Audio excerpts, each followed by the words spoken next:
Hello and welcome to Vladivostok. Привет. Nice to meet you here, to see you here. So tell us please about your great traveling, about your trip. Well, it's been a very long and exciting, at times tiring trip.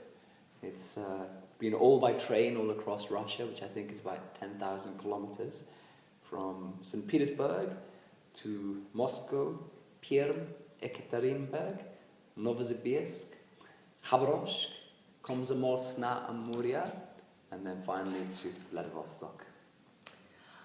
When was born this great and maybe a little bit crazy idea to travel across this terrible Russia? Well, that's actually like a very interesting question, because I arrived and I supported a local band, Mummy Troll, in Moscow last year, and I thought this was going to be like a little rock and roll gig, 200 people, and I arrived and it was 7,000 people, and the energy at this gig was so powerful from the audience. It was just a wonderful experience, and it opened up my understanding of Russia and awakened my excitement, just because there was so much energy and passion and interest from the youth, I mean, all the generation, particularly the youth. And I just realized I had to discover more, and so that was why I wanted to travel across terrible Russia. Wonderful. Were your friends or colleagues surprised about this idea, especially that I know that you traveled alone? Well, actually, the people that were telling me not to do it were the Russians. My Russian friends were like, "Jim, you are really stupid. Why are you coming to Russia in winter? You are stupid. Why not come in the autumn or spring?" And they were like, "Why are you taking a train? But I wanted to, to experience like Russia as a country of huge extremes, like in the weather, and huge extremes by geography. And I wanted to experience these extremes, and I felt that maybe if I could understand and feel these extremes, then maybe it could bring me closer to understanding something of the Russian spirit, or what Russia and Russians are about. Mm-hmm. To be honest, I guess that you had some prejudices, some myths about Russia. Myths? Mm-hmm. Myths, yeah. Mm-hmm. And maybe you discovered something that surprised you, and you said, "Oh, I was mistaken. No, Russian is different." Well, this is interesting, because when I arrived for the first time, this was when I realized that really, even though I was someone that thought that I knew quite a lot about Russia, because I really enjoyed the writing of Dostoevsky as a young boy, as a teenager, and was just fascinated by Russian history and, of course, the revolution, but also going, further back into time, and how Napoleon and Hitler were destroyed by the Russian winter. There's a huge sort of mythology about Russia. And so the first time I was here, that my understanding was changing, very quickly. This time has confirmed the first feelings that I had, but in a deeper way, and where these impressions are now, I feel, real, rather than when you first experience something and you have an idea. But now I feel a lot more certain about my idea, because I was 5 days on the Russian Trans-Siberian Express, in winter, no other tourists, just Russians, third class, with many people, and and this journey became a metaphor for me for Russia, because in this carriage no one could speak English. And when I first went on, everyone was a little bit to themselves, and even it felt a bit cold, a little bit hard. And I thought, well, maybe this is going to be tough. You know, maybe I shouldn't. Maybe I should have listened to my friends. But you know, after 1 hour, one day, you know, it became so warm. Even though people couldn't understand, and you had 65-year-old women and, you know, young taekwondo, you know, boys. You had 120 soldiers in the other two, and you know, I got to know these people, and it created my deepest feeling of Russia, which is Russia has, you know, it has this outer facade of strength, of strong limbs, of physicality, of sometimes coldness, sometimes even you feel aggressive. But when you get to know it, it has a deep soul, and a very kind blood, and even a vulnerable heart, you know. And this has been a magical thing to discover this, you know. And it's been most expressed through the hospitality, because I've experienced amazing hospitality in Russia. For Russians, the Far East region is a very special region. Mm-hmm. It's not like Moscow or St. Petersburg or Kazan or Siberia region. It's something special, multicultural, very far from the capital, and so on, near to the Sea of Japan, and so on. So how did you like this region, the Far East and Vladivostok? Well, did you feel that it's Russia, but it's another Russia? Well, that's such an interesting question, because I think because Russia is so big, there are a lot of another Russias, and for sure the Far East is another Russia. But I had a feeling, you know, particularly when I came to Vladivostok for the first time last year, that it was a very welcoming place, that it was very hospitable. And the strange thing is that, you know, people always talk about how European St. Petersburg or Moscow is, but in some ways I find Vladivostok the most European, in some ways, which is a paradox. But I think that's just because I feel so at home here. It feels like culturally it's, you know, it's less touristy. It's just the culture's not so much, you know, for show, like you get in a capital city and everything is huge, and here is this, you know, the Eiffel Tower, you know, or the Statue of, you know, Liberty, or the Winter Palace. Vladivostok, it's just there's just something very natural about it. But also it's you know, with these wonderful bridges, it's like a metaphor for how welcoming and opening it is. And so yes, I think Vladivostok is very much like its own identity from my experience, but this identity for me is about its openness, about its friendliness, about its capacity to welcome, you know, strangers. It feels like a very open city. That's my experience of it. Is it more European city or more Asian city? I find it more European. And I don't mean that in a good or bad way, like, because I love Asian cities. You know, I've spent wonderful time in Beijing. But when I was in Beijing, it was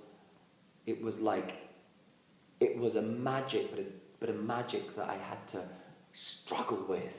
You know, some cities you have to struggle with and to get inside, and you know, it's hard to get inside, and then you see a little crack, and you go in, and suddenly you see it. Whereas Vladivostok, the first time I came here, it was just something so easy for me. You know, it was like, I'm home, and that's why I sort of call it my sort of my Russian home.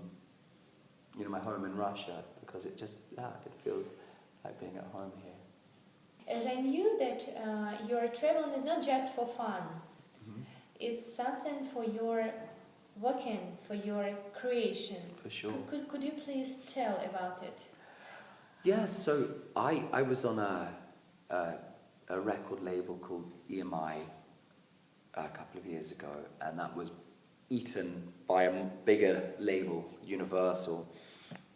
And so I lost my deal, so I was without a record deal. And I had two paths in front of me, either sort of, give up and try and get a more stable job, or go much harder, into independence and trying new ideas in music. And I was writing songs, a lot of songs, and I just wanted so much to, to continue this musical journey I was on, but I felt like I had to discover something new. And I was doing film work as a second job to make money, but I was always doing film work for other companies, or like trailers for internet, or music videos, or little mini documentaries, but all for other people. And I just thought, I really like to try and bring my artistic life at this point all under one umbrella or roof.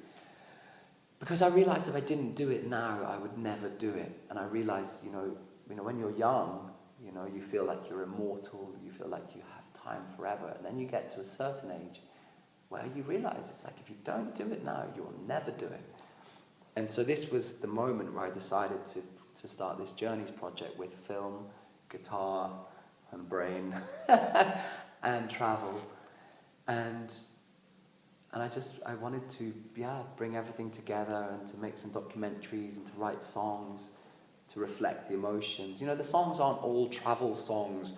Today I was in Moscow, tomorrow I'm in, they're not about that. They're more like about the experience of living during this period of my life, so it means that, if I have a broken heart, that's what I will write about, or if it's lonely, to write about it, or if I feel very incredibly happy, or if I have like in Nairobi, a smell of the earth after it rains, that goes into the feeling. Or I wrote a song like on the Trans-Siberian Express, and the train is always going.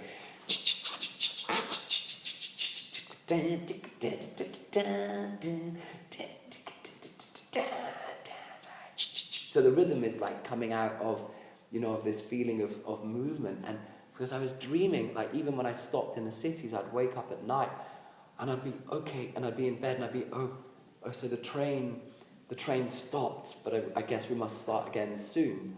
And then I'd sort of get up and I'd look out the window, oh, I'm not on the train. But I was so used to being on the train that my mind was always in this rhythm of so, so the music comes out of these little, these little moments. Could you please tell us a little bit more about yourself? Mm-hmm. You say, I'm from the UK. Is it okay? Yes, of course. I'm from the UK, but you're a Scottish guy. Mm-hmm. And Russian people know the difference. Yeah, I know. Know the difference about English guy, and Scottish guy. So could you please tell us about you, where you were born, maybe about your parents, and so on? Well, I was so I was reading about Russian history, and something that I found that I didn't know that I found very interesting was that Lenin was I always imagined that he was, of course, a man of the people, but I always thought that he was, like a peasant, someone who was really like of the people, and then I learned that he was actually, what in English you call middle class. Like he had, his mother had an estate, and when he was in exile, his, he was actually living from this estate that his mother had, which I read. So it was very interesting for me because, like, you get this great revolutionary, Lenin, and, obviously a very, extraordinary man, but also a lot of things that, you don't realize on the surface. And, for me, where I come from, I guess you would say like a middle class, and I came from, a nice home in Scotland, and and then in my teenage years, a lot of this sort of nice upbringing was broken up because my parents split up, and my mother died, passed away, and so the family broke up and the sort of life broke up, and so I found myself in my early 20s, in a very sort of, not in a sort of a good space. And this is when music came into my life after my mother's death. And then I sort of started living a very, very different life because, you know, the musician's life is not a life of, you know, making a lot of money. So this sort of nice upbringing that I had became something very, very different. And so a part of my psychology was about learning to live with, you know, with a lot less, if you like. But the interesting thing is that I didn't feel. I felt the less I had, the more I had somehow, because I always felt a little bit cut off from life growing up, because we had a nice house in the countryside, and it was a lovely house, but it felt, you know, a bit lonely often. And the more, like in my 20s, I, you know, kind of from the outside, it looked like my life was falling, you know, because people judge their lives on money, and they judge their lives on the mortgage and on, you know, the car and this type of thing. But I felt like I was learning more and more about like what really life is about, and so that's a sort of like funny history for me, you know. It's like from a certain perspective to fall, but to learn that in the fall there is the most incredible beauty that you could never experience when you have a lot more. And